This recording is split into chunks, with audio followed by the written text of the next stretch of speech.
UCG का matter चल रहा है, उसमें किस तरह से देखते हैं आप? देखिए, ये मामला अभी कोर्ट में है और कोर्ट में जो प्रकरण चला जाए उस पर बोलना अपना उचित नहीं है। कोर्ट का आदेश सर्वोपरि है। बाकी मैं एक बात ज़रूर कहना चाहूँगा कि आदरणीय प्रधानमंत्री नरेंद्र मोदी जी के 2014 की कार्यकाल से आप अब तक लगातार देखें, प्रधानमंत्री जी के जितने भी फैसले हैं वो सर्व समाज के हित में लिए हैं और देश हित में लिए गए हैं। संपूर्ण देश का नागरिक प्रसन्न है, आनंदित है और विकास की ओर पूरा देश बढ़ रहा है और देश विश्व गुरु विश्व बंधु के रूप में पूरी दुनिया में देखा जा रहा है। सनातन संस्कृति भी है और तिरंगा भी साथ में चल रहा है और प्रत्येक भारतीय संतुष्ट और प्रसन्न है और न कोई अगड़ा रहा है न कोई पिछड़ा रहा है। सब समान रूप से अपने अधिकार का लाभ ले रहे हैं और देश प्रगति उन्नति में योगदान दे रहे हैं। पिछली 5 साल कांग्रेस का जो समय था उसमें हमारे यहाँ परकोटे में तेज़ गति से पलायन हो गया।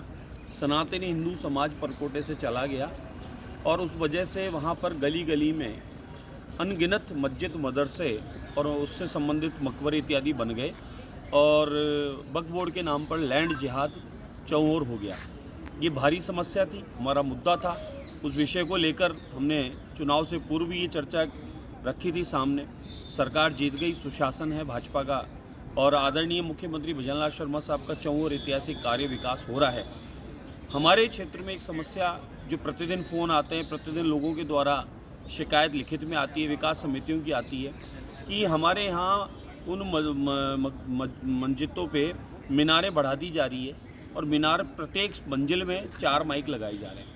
एक मीनार में अगर 10, 12, 8 माइक लगा देंगे और एक साथ हज़ारों की संख्या में एक साथ जब बोलेंगे, पढ़ने वाले बच्चों पर, एग्ज़ाम कंपटीशन वालों पर और कहीं ना कहीं हमारे बड़े बुज़ुर्गों पर, बीमार इत्यादि जो होते हैं उन पर, काफ़ी बीमार व्यक्तियों पर, इन पर बड़ा असर पड़ता है और लाउड हो जाता है।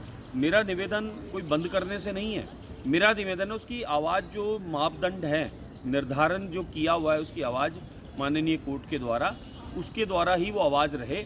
इतनी एक साथ इतने सारे वॉल्यूम में चलाओगे तो प्रॉब्लम क्रिएट होना वाजिब है। बहुसंख्य समाज परकोटे से पलायन कर गया, आगे यही स्थिति रही तो पलायन फिर होगा। इसलिए इसको रोकने के लिए इसकी आवाज़ को धीमा करने की आवश्यकता है। और ये परंपरा चली थी कबीलों में कि कबीलों में दूर दूर रहते थे और उसकी सूचना के लिए एक माइक तरीका था और घड़ी होती नहीं थी। आज के ज़माने में घड़ी भी है और मोबाइल भी है और सबको समय की जानकारी होती है। फिर इतने सारे लाउड स्पीकर लगाकर इतना एक साथ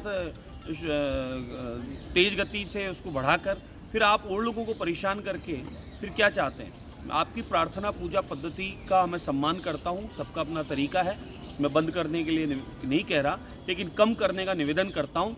अगर हम तो कह चुके हैं, वो कर नहीं रहे, तो अब हमने अपनी बात सदन में रखी है कि कानूनी प्रक्रिया के द्वारा कम कराई जाए।